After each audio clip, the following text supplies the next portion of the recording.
കുഞ്ഞേച്ചി എന്ന് പറയുന്നത് കണ്ടോ, എന്നെ ചെയ്യണ്ട ഇത്ര സ്നേഹത്തോടുകൂടി വന്ന് വിളിച്ച് ഒരാൾ ലൈവിലേക്ക് കയറി വന്ന്, ബാക്കി എല്ലാവരും കാത്തിൻ്റെ പിന്നാലെ പോയിരുന്നു. ഒരാളെങ്കിലും കയറി വന്നിട്ട് ഇതാ ഇങ്ങനെ വിളിച്ച് വന്നല്ലോ. സാജ താങ്ക് യു.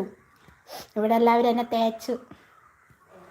യൂസഫക്ക വന്നാൽ ജ്യൂസ് തരാമെന്ന് അറിയുന്നുണ്ട്. കാത്തു സാജൻ ചേട്ടാ ഹായ് എന്ന് അറിയുന്നുണ്ട്. ഇന്ന് പോരെ ആനന്ദ് സാർ എന്ന് അറിയുന്നുണ്ട്. അതന്നെ തമ്പുരാൻ്റെ വക എന്ന് അറിയുന്നുണ്ട് ആനന്ദ്.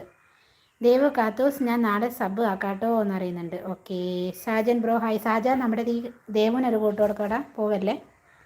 ഗിരീഷേട്ടാ ദേവുനൊരു കൂട്ട് കൊടുക്കാവോ? സാജൻ ബ്രോ ഹായ് പറയുന്നുണ്ട്. കാത്തൂസ് മതി ദേവു എന്ന് അറിയുന്നുണ്ട്. ദേവു ഹലോ എന്ന് അറിയുന്നുണ്ട്. കാത്തൂസിൻ്റെ കൂടെ കൂടി ലൈക്ക് അടിക്കാൻ മറക്കല്ലേ. എനിക്ക് സംശയമുണ്ട് എത്ര പേരോട് ഇതിൽ ലൈക്ക് അടിക്കാത്തുണ്ടെന്ന്. എല്ലാവരും കാത്തൂൻ്റെ അടുത്ത് വായും പൊളിച്ചിരിപ്പുണ്ട്.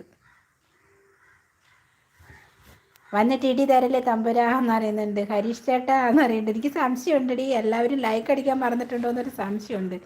എൻ്റെ ദേവനെ കൂട്ടാക്കണേ എന്ന് അറിയുന്നുണ്ട്. അത് തന്നെ ജ്യൂസ് തരാൻ കാത്തൂസ് നാളെ വായോ എന്ന് അറിയുന്നുണ്ട്. കുഞ്ഞാറ്റാ നിനക്ക് അസൂയ പാടില്ല പോടുന്നു. എന്നെ പെങ്ങളേന്ന് വിളിച്ച് വരുന്നവർ വരെ അത് വരെ മറന്നു നോക്കണേ. അയ്യോ ഹരീഷേട്ടൻ മാത്രമുണ്ട് അങ്ങനെ വന്നത്. ഓരോരുത്തരൊക്കെ ഓടി വരുമ്പോൾ പൊന്നെ ചക്കര മുത്തേന്നൊക്കെ പറഞ്ഞ് വരുന്നവർ കാത്തൂസേന്ന് പറഞ്ഞ് വിളിച്ചിട്ടാണ് കയറി വന്നത്. വന്നപാടെ കാത്തൂസിനെ നോക്കിയത് കണ്ടുള്ളൂ. ലൈവ് നടത്തുന്ന എന്നെ കണ്ടില്ല, ഈ വട്ടത്തിനകത്തിരിക്കുന്ന എന്നെ കണ്ടില്ല എന്ന് സമ്മതിക്കത്തില്ല ഞാൻ.